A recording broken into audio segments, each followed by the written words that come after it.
लोणी बापकर हे गाव मोरगावपासून साधारण 8-9 किलोमीटर आणि जेजुरीपासून 15 किलोमीटर अंतरावर आहे. पुण्यापासून 80 किलोमीटर असणारे हे गाव पेशव्यांचे सरदार सोनाजी गुरखोजी भापकर यांना इनाम म्हणून मिळाले होते. येथे प्राचीन मंदिरे, पुष्करणी आणि जुने वाडे पाहावयास मिळतात. नमस्कार मित्रांनो, आपले स्वागत आहे आपल्या यूट्यूब चॅनलमध्ये, ज्याचे नाव आहे रशोनमॅन. लोणी बापकर गावात प्रवेश केल्यावर चौकातून आपण उजव्या रस्त्याकडे वळतो. गावात मुख्य बाजारपेठ आहे. खते, बियाणे, किराणा, हॉटेल असून गावात मोबाईल टॉवरसुद्धा आहे. मल्लिकार्जुन मंदिराकडे जाताना सुरुवातीला रस्त्यामध्ये सोमनाथ मंदिर दिसते. आपण परत येताना ते मंदिर बघायचे ठरविले. गावातील जुन्या घरांची जागा आता नवीन सुंदर अशा बंगल्यांनी घेतली दिसली. गावातील नवीन घरे व पूल ओलांडून उजवीकडे आपण वळतो. गुगल मॅपचा आधार घेत आपण मंदिरासमोरील प्रशस्त अशा मोकळ्या जागेत पोहोचतो.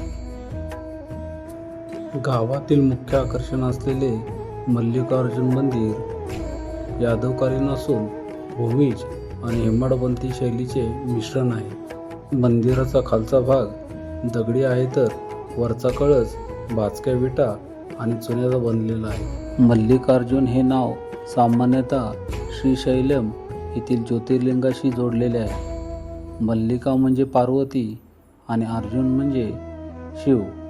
पण या मंदिरात हरिहर म्हणजे विष्णू आणि शिव या दोन्ही संस्कृतीचा मिलाप दिसतो. लोणी बापकर येथील मल्लिकार्जुन मंदिर हे पूर्वाभिमुख किंवा उत्तराभिमुख असून या मंदिराचे गर्भगृह अतिशय भव्य आणि दिव्य आहे. मंदिराचे विशाल दगडी बांधकाम आणि मजबूत रचना स्पष्ट जाणवते. त्या काळातील कलाकारांनी केलेले कोरीव काम अप्रतिम कौशल्याची जिवंत ओळख करून देते.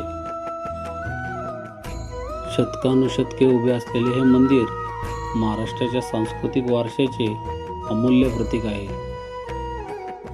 मंदिराच्या शेजारील पुष्करणी परिसर तर खूपच सुंदर व प्रेक्षणीय आहे.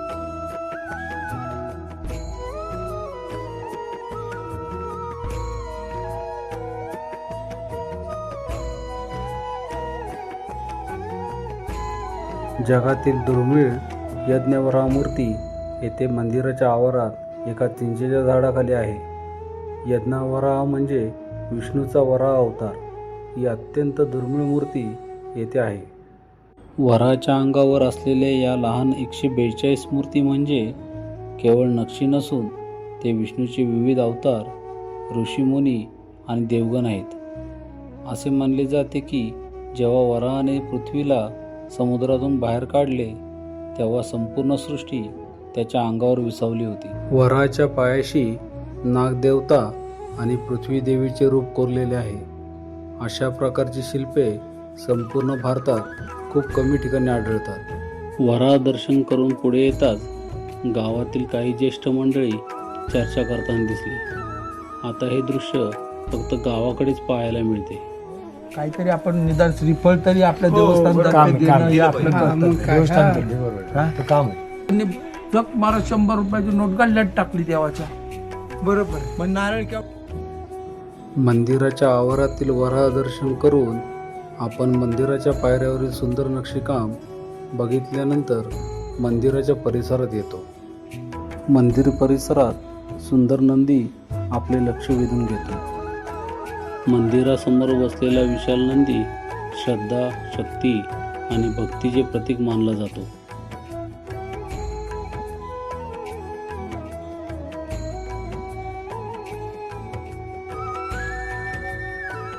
मुख्य गर्भगृहाच्या दरवाजावर 5 ते 7 स्तरांचे कोरीव काम आहे, ज्याला द्वारशाखा म्हणतात. यामध्ये वेलबुट्टी, सिंहमुख आणि द्वारपाल कोरलेले आहेत. मल्लिकार्जुन मंदिर हे केवळ दगडी बांधकाम नसून तो एक दगडी ग्रंथ आहे.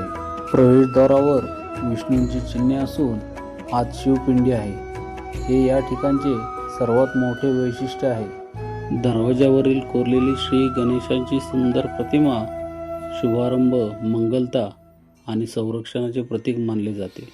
दुर्दैवाने यातील काही मूर्तींचे चेहरे काळानुरूप किंवा आक्रमणामुळे झिजलेले आहेत, तरीही त्याचे सौंदर्य टिकून आहे.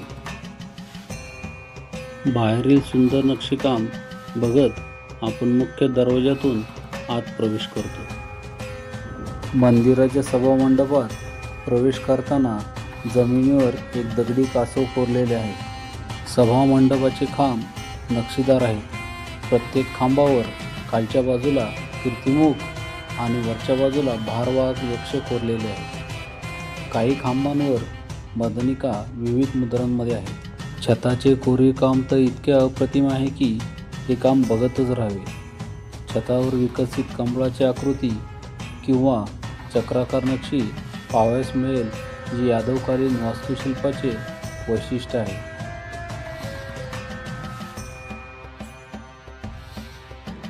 सभामंडपमध्ये खूप सुंदर अशी शिल्पकला पाहावयास मिळते.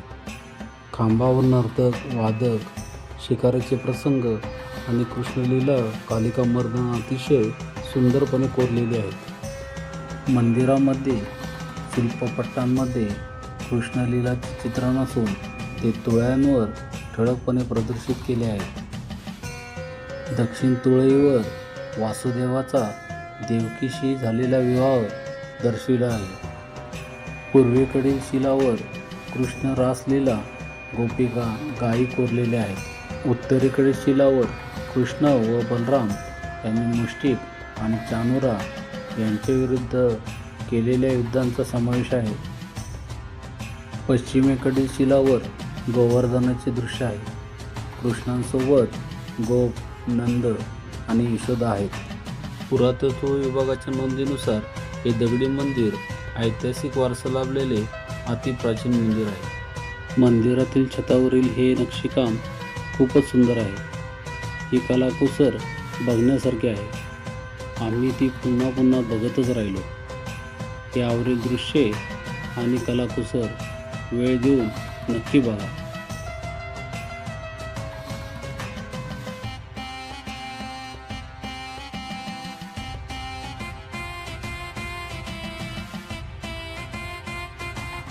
मंदिरातील प्रत्येक खांबावर वेगवेगळी डिझाईन व मूर्ती आपले लक्ष वेधून घेतात. आम्ही प्रत्येक खांब चारही बाजूंनी बघितला. इतिहास, कला आणि श्रद्धेचा अद्भुत संगम असलेले हे मल्लिकार्जुन मंदिर खूपच सुंदर आणि भव्य आहे. पूर्वेकडून दिसणाऱ्या मंदिराचे भव्य प्रवेशद्वार, प्रत्येक दगडावर कोरलेली प्राचीन कलाकुसर आजही इतिहासाची साक्ष देते.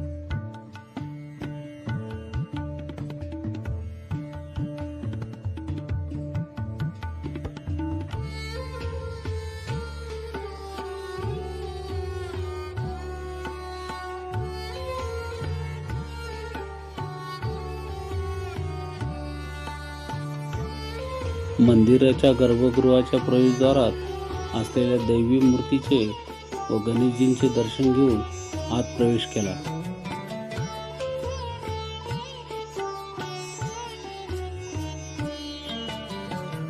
लोणी भापकर येथील मल्लिकार्जुन मंदिर हे पूर्वाभिमुख किंवा उत्तराभिमुख असून या मंदिराचे गर्भगृह अतिशय भव्य आणि दिव्य आहे. गर्भगृहाच्या प्रवेशद्वारावर अत्यंत सुबक आणि देखणी नक्षीकाम केलेली द्वारशाखा आहे, ज्यावर विविध धार्मिक प्रतीके कोरलेली आहेत. या मंदिराचे सर्वात मोठे आणि दुर्मिळ वैशिष्ट्य म्हणजे येथील गर्भगृहात एकाच ठिकाणी 2 शिवलिंगे पाहायला मिळतात. यातील एकाला मल्ली आणि दुसऱ्याला अर्जुन असे म्हटले जाते, ज्यावरून या मंदिराला मल्लिकार्जुन हे नाव मिळाले आहे.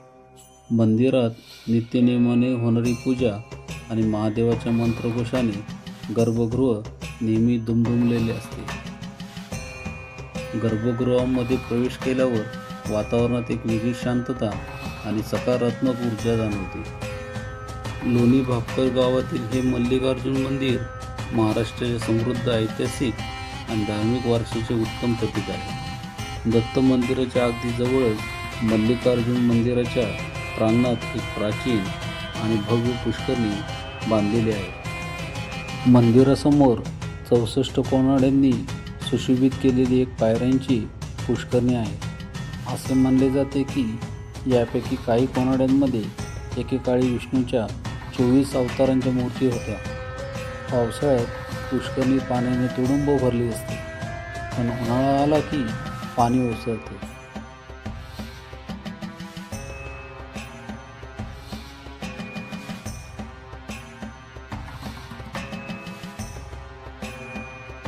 दत्तात्रय मंदिराच्या आधी असलेले मंडप हे सौंदर्याचा एक अद्भुत नमुना आहे. त्याचे अर्धस्तंभ अत्यंत कलात्मकतेने कोरलेले असून मंडपाला 2 प्रवेशद्वार आहेत, एक पूर्वेकडे आणि दुसरे पश्चिमेकडे, आणि त्याच्या छतावर एक सुंदर कमळाचे नक्षीकाम आहे. मंडपाच्या आत सुबकपणे तयार केलेली बसण्याची व्यवस्था पाहावयास मिळते, ज्यातील बाकांच्या बाहेरील बाजूंना विविध शिल्पे कोरलेली आहेत. प्रदक्षिणा मार्गावरील या बाकांवर जोडपी, संगीतकार, नर्तक आणि इतर अनेक प्रकारच्या शिल्पांची मालिका प्रदर्शित केलेली आहे. दत्त मंदिराच्या दर्शनासाठी आणि येथील शांत वातावरणात मनशांती मिळवण्यासाठी भाविक आवर्जून भेट देतात. पूर्वेकडील बाकांवर 3 कामुक शिल्पे तसेच वीणा वाजवणारा संगीतकार आहे. लगतच्या बाकावर हनुमान, भैरव, योगी, गदाधारण योद्धा मूर्ती आहेत. दक्षिणेकडे 11 शिल्पे आहेत. तरुणी, संगीतकार, जोडपी, प्रसूती करणाऱ्या स्त्रिया, कामुक दृश्ये, वीणावादक, गोपाळकृष्ण आहेत. पश्चिमेकडील विभागामध्ये नृत्य करणारे गणेशजी आणि ध्यानस्थ मुद्रेतील योगी यांचा समावेश आहे. पूर्वेकडे 2 धनुर्धरे आहेत. विष्णूचे मत्स्य, कूर्म, वराह अवतार, तर दक्षिणेकडे नरसिंह, वामन, परशुराम, राम, कृष्ण, बुद्ध आणि कल्की यासारख्या विष्णू अवतारांची 9 चित्रे दिसतात. दत्तात्रय मंदिराच्या आधी असलेले मंडप हे सौंदर्याचा एक अद्भुत नमुना आहे. त्याचे अर्धस्तंभ अत्यंत कलात्मकतेने कोरलेले असून मंडपाला 2 प्रवेशद्वार आहेत, एक पूर्वेकडे आणि दुसरे पश्चिमेकडे, आणि त्यांच्या छतावर एक सुंदर कमळाचे नक्षीकाम आहे. मंडपाच्या आत सुबकपणे तयार केलेली बसण्याची व्यवस्था पाहायला मिळते, ज्यातील बाकांच्या बाहेरील बाजूंना विविध शिल्पे कोरलेली आहेत. मंदिराच्या स्तंभाच्या मुख्य चौकोनी भागांवर कुस्तीचे सामने, कालियामर्दन दृश्य आणि रामायणातील काही प्रसंग, जसे की सीतेने रावणाला दिलेले भिक्षादान, मरीचचा मृत्यू, तसेच राम, लक्ष्मण आणि मारुती यांच्याशी संबंधित दृश्य याचे सुंदर चित्रण आहे. विशेष म्हणजे येथे अशोका वाटिकातील मारुतींचे चित्रण आहे, ज्यात मारुती अशोक वाटिका मुद्रेत आणि राक्षसांसोबत भीषण युद्ध दाखवले आहे. मल्लिकार्जुन मंदिराच्या जवळच असलेल्या या लहान मंदिरात 10 हात असलेली दत्तात्रयांची मूर्ती आहे. सामान्यतः आपण 3 मुखी 6 हात असलेले दत्तगुरू पाहतो, पण येथे 10 हातात विविध आयुधे घेतलेली मूर्ती आहे. शिवपिंडीचे दर्शन घेऊन शेजारी असलेल्या दत्त मंदिरात दर्शन घेतले. समोर असलेली पुष्करणी खूपच सुंदर आहे. आम्ही या सुंदर अशा पुष्करणीला पूर्ण प्रदक्षिणा मारली. ही पुष्करणी आणि त्यातील सभामंडप तर प्रमुख आकर्षण आहे. ही पुष्करणी हेमाडपंथी शैलीचे एक उत्कृष्ट शिल्प असून तिच्या सभोवताली उतरण्यासाठी सुंदर दगडी पायऱ्या केलेल्या आहेत. या पुष्करणीच्या काठावर बसून सभोवतालच्या निसर्गाचा आणि मंदिराच्या शिल्पकलेचा आनंद घेता येतो. ही पुष्करणी फक्त जलसाठा नाही, तर मल्लिकार्जुन मंदिराच्या दिव्य सौंदर्याला अधिक खुलवणारा आत्मिक अनुभव आहे.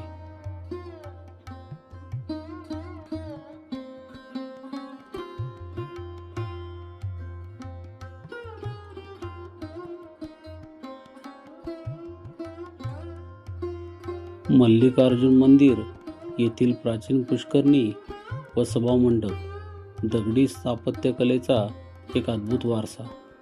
चारही बाजूंनी उतरत्या पायऱ्या, प्रत्येक दगड इतिहासाची साक्ष देताना दिसतो. या पायऱ्यावरून शांतपणे प्रदक्षिणा घालत पुढे जाताना भक्ती आणि स्थापत्य यांचा सुंदर संगम अनुभवायला मिळतो. सूर्यकिरण पाण्यावर पडताच चौकोनी आकाराच्या पुष्करणीत उमटणारे मंदिराचे प्रतिबिंब मन मोहून टाकते. जणू आकाश, सूर्य आणि मंदिर एकाच जलार्षात सामावलेले आहेत. पुष्करणीमध्ये आकाश व सभोवतालचे वास्तूचे प्रतिबिंब खूपच सुंदर दिसते.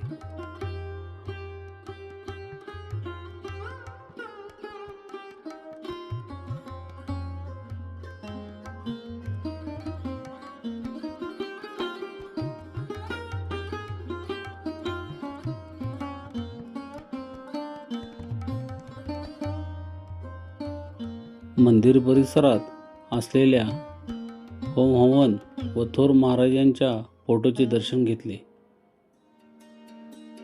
मल्लिकार्जुन मंदिराचे दर्शन करून येताना आपण सोमनाथ मंदिर परिसरामध्ये येतो. मंदिराचे चारही बाजूंनी मंदिराचे सुंदर बांधकाम बघतो.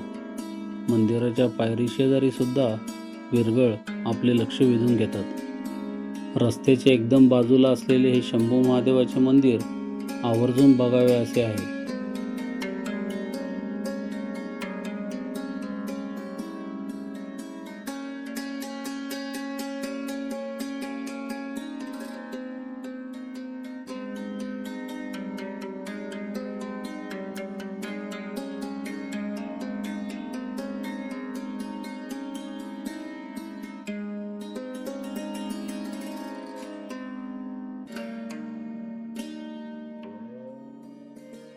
सोमनाथ मंदिराचा सभागृह आणि कळस खूपच अप्रतिम आहे.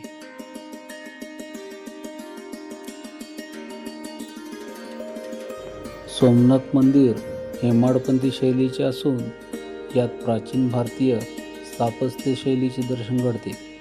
मंदिर परिसरात अनेक प्राचीन विरगळ जतन करून ठेवले आहेत, जे या गावाची ऐतिहासिक युद्ध परंपरा दर्शवितात. मंदिरासमोर मंडपामध्ये नंदी विराजमान आहेत. मंदिरामध्ये मोठे कोरीव दगडी खांब असून सुंदर व मोठी शिवपिंड आहे. मंदिरात अंधार असल्यामुळे आमच्याकडील लाईटचा वापर करून आतील सभामंडपात असलेल्या शिवपिंडीचे सुरुवातीला दर्शन घेतले. नंतर आतील गर्भगृहात असलेले मोठे शिवलिंग आपणास दर्शन देते.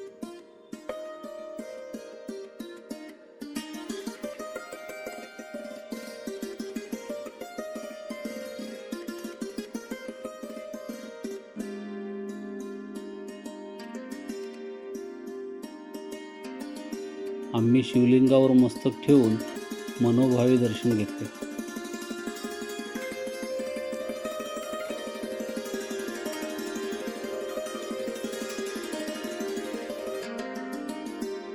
मंदिराच्या प्रवेशद्वारावर भव्य नगारखाना आहे. पूर्वीच्या काळी उत्सवाच्या वेळी येथून सनई चौघडा वाजवला जात असे.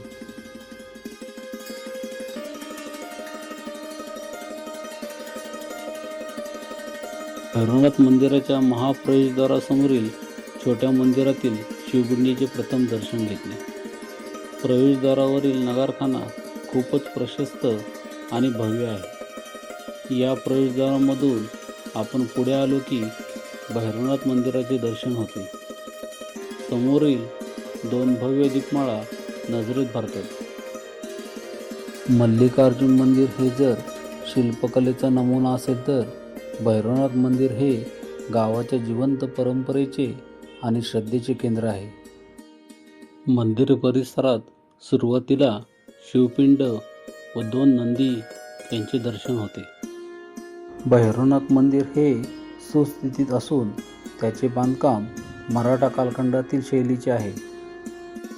मंदिराचे दगडी बांधकाम छान सुंदर बघत आपण सभामंडपमध्ये प्रवेश करतो.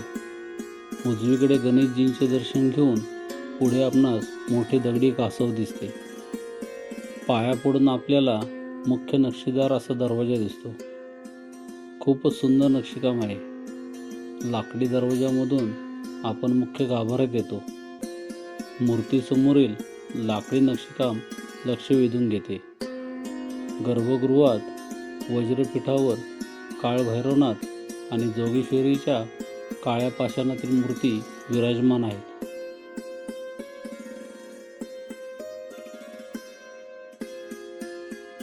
मंदिराच्या भिंतीवरील नाग, सहस्त्रकमळ, विविध नक्षीकाम अतिशय कौशल्याने कोरलेले आहे. मंदिराच्या बाह्य परिसराला एक अभेद्य गडीचे स्वरूप प्राप्त झाले आहे. येथील तटबंदीमध्ये पूर्व, दक्षिण व उत्तर अशा तिन्ही दिशांनी प्रवेशद्वारे आहेत. मंदिराच्या शिखरावर विटा आणि चुन्याचा वापर करून विविध देवी देवतांच्या मूर्ती साकारल्या आहेत. छतावर चारही कोपऱ्यांवर इंडो इस्लामिक स्थापत्यशैलीतील मिनारांची रचना आहे. गर्भगृहावरील मुख्य शिखरावर अनेक देवकोष्टके आहेत. शिरोभागी भव्य आम्लक व त्यावर कळस आहे.